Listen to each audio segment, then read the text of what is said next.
Your Coca-Cola bottler presents Claudia.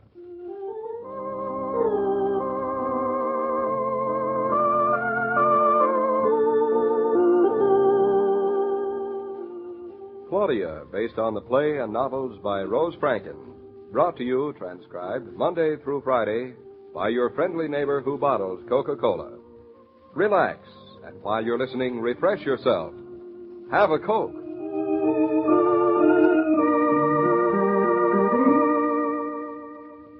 And now, Claudia.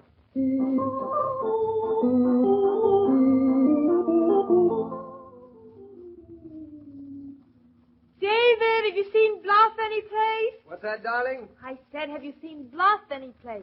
Oh, he's not underfoot here. I thought he was in the kitchen with you. For once, he isn't nosing around the icebox. I figured he was helping you shave. I've got his breakfast ready, but I can't find him. What are you feeding him? Soft-boiled eggs? Think I'd let him take eggs out of your mouth? He's getting 2 pounds of steak. Steak? Mm-hmm. He's taking that out of my mouth. I'll take the eggs. Here, Bluff, come on, breakfast is ready. Honestly, I don't see how a big dog like him can get lost in a little apartment like this. Here he comes. David, he's walking on 3 legs. Well, I'm walking on 2. Any objections? Yes, he's got 4. He's letting one go to waste. I don't think he looks well. How can you tell? Well, his eyes look feverish. You're imagining things. They do, especially the left one. And look, he's still walking on 3 legs. Might be that left front paw that he hurt in his accident last week. Yes, that's the one. But he was all right yesterday. It all healed up beautifully. Come over here, boy. Come on. Come on, let me see the paw. Come on now. This isn't going to hurt. Papa just wants to look. It's kind of warm. It's not warm. It's boiling. David, feel his nose. Stop saying and tell me. David, you're impossible. Well, feel it yourself. It's boiling, too. It's all dry. David, I told you he was sick. Your instinct told you. My common sense tells me. It's 2 different things. But it's the same dog. What do you think's the matter with him? I don't know. Something he ate. No, not something he ate. I go to the best butcher in the neighborhood. You think he has a cold? Looks to me as if his paw that's bothering him. See how he's licking it? He's trying to tell us something, David. Oh, it's awful not to be able to understand. Now, darling, there's nothing to get excited about. There is. There's everything to get excited about. Oh, David, let's not just stand here. Let's do something. Look, Claudia, dogs and cats and other animals aren't like people.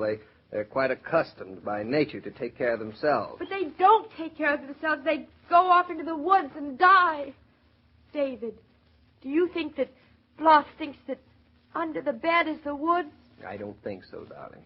And if so, he's out of the woods now. I think he may merely have gotten some kind of infection in his paw. Not around here. There's no infections around here. I keep the apartment spotless. You've taken him walking, haven't you? You know, I always thought dogs ought to wear shoes. How can they expect not to get infections running around on the street with their bare feet? David, what are we going to do? Well, I think we ought to heat up some boric acid solution and make a compress of it. That'll take the fire out, and maybe by tonight the infection will be all gone. Where does it go when it's gone? Darling, this is no time for scientific investigation. Well, what if it doesn't go away? What if he gets worse? Well, you call me up at the office, darling, and tell me how he's getting along, and then we'll decide what to do. Oh, David, I wish he could tell me how he feels. Fluffy, old boy, I'm going to take good care of you. You just wait and see now. Before you know it, you're going to be all well and running around on 4 legs again. Now, come on, you just lie there. Put your head down. Stop licking it and you just be good. David, what's that funny expression on your face? All I can say is that I'm awfully thankful I'm not that dog.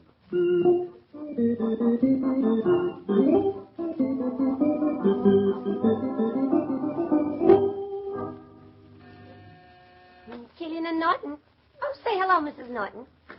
And Miss Naughton, it's Mrs. Naughton on extension 1. Hello, darling. How's everything? Yes. He chewed the bandage off. Well, darling, I think we ought to take him to a hospital. But That's what hospitals are for. If you were sick, you would want to be in a hospital, wouldn't you? You wouldn't. Oh, you're different. No, I don't think Bluff is different, too. I'll tell you what you do, darling. You put Bluff in the car and pick me up here, downstairs. Right. And, darling, just one thing. Drive carefully. Remember, you don't like hospitals. Oh, Lottie. Lottie, come in here a minute. Say, Mr. Naughton, your wife, she sounded worried. Oh, and now you're frowning. Yes, I know. Oh, I don't mean to be nosy, Mr. Naughton, but sometimes it helps to talk. Yes, sometimes it does, Lottie. Somebody sick? I don't know. I hope it's nothing serious. Oh, it sure is awful when somebody you love is sick. My mother last year, in and out of bed all winter. Nothing really wrong with her, just sick. What are you going to do? Well, I'm thinking of taking him to the hospital. Oh, the best thing. Good nurses and good doctors, other sick people to talk to. If I was sick, stick me in a hospital. You're very reassuring, Lottie. What do you think is the matter? I mean, privately, just between you and me, what's your diagnosis of the situation? I think it's an infection. An infection? Oh, gee, they can be awfully dangerous. Get in your blood and run through your body like termites.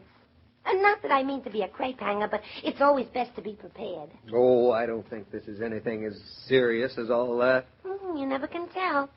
But they shoot you so full of stuff these days, you can be half dead and still be alive. So, Mr. Naughton, I wouldn't worry if I were you. Your wife. She's upset. She sounded it. Claudia takes these things very hard. Oh, me too. It's my disposition. You're either made with a sponge instead of a heart, or a stone. Your wife and me, we're sponges. Say, Mr. Naughton, you haven't told me. Who is it that's sick? Didn't you know? It's my dog. Your dog. Oh, say, Mr. Naughton, you sure are a card.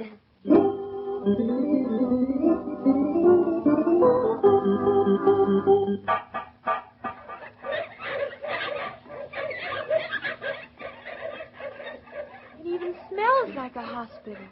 What did you expect it to smell like? A kennel? David, it's so quiet in here. It makes me want to whisper.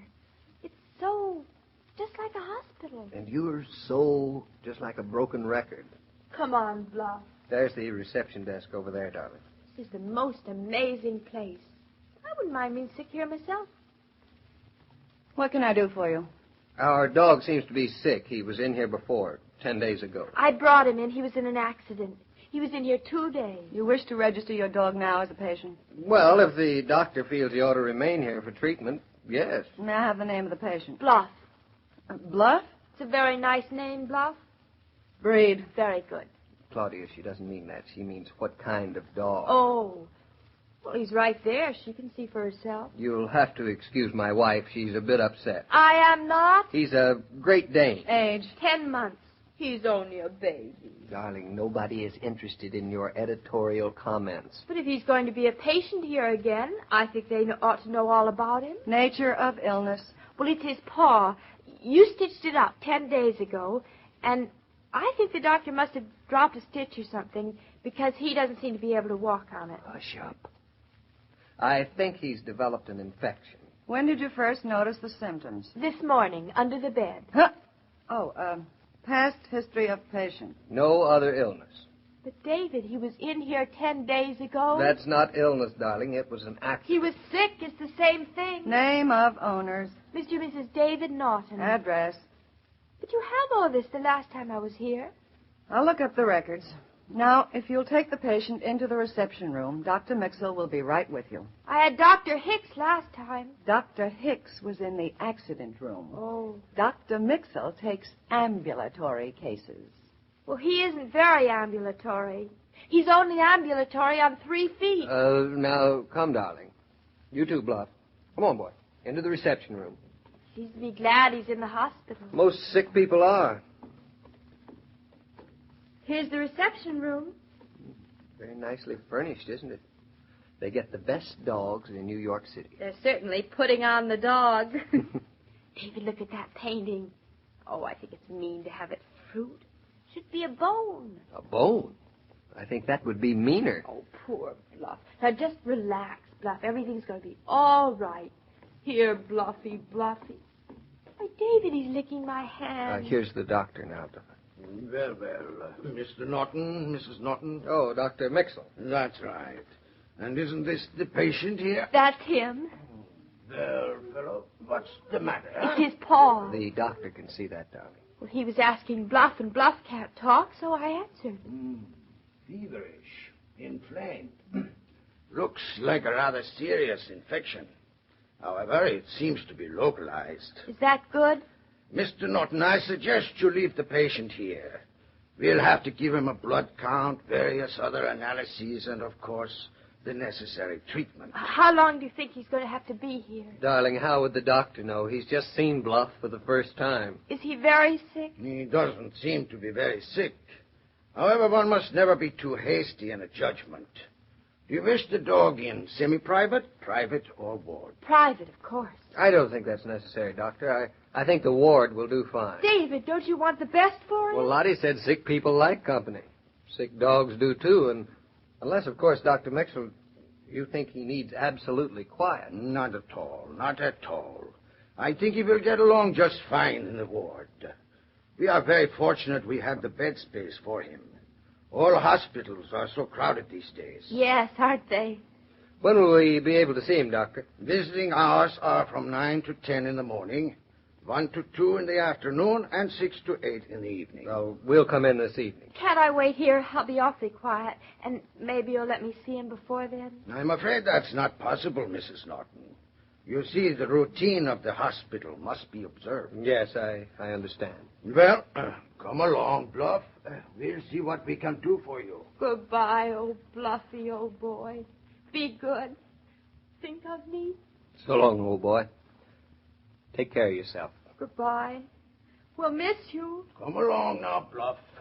We'll go right up to the laboratory. Goodbye, Mrs. Naughton and Mr. Naughton. That's right, Bluff. Don't step on that sore paw. David, it's so sad. I know, darling, but he's going to be all right. Oh, David, I hate to leave him here. It's just like leaving a relative. Well, we'll come back this evening. Oh, David, don't you ever get sick and go to a hospital? Bluff and I just couldn't stand it. Oh, darling, you'll never let them lead you off like that, will you?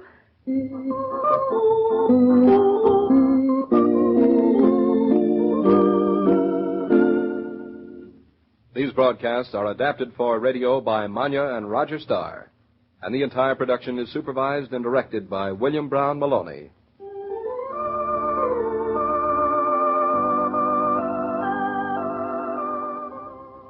What is it that makes some homes so inviting?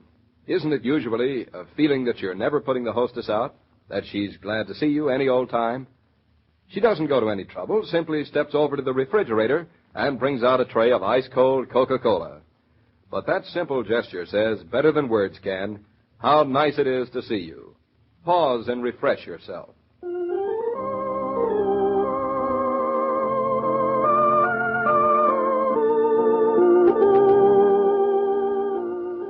Every day, Monday through Friday, Claudia comes to you, transcribed, with the best wishes of your friendly neighbor who bottles Coca-Cola.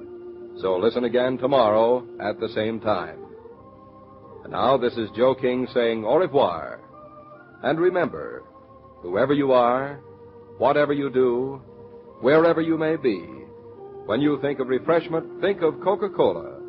For ice-cold Coca-Cola makes any pause the pause that refreshes.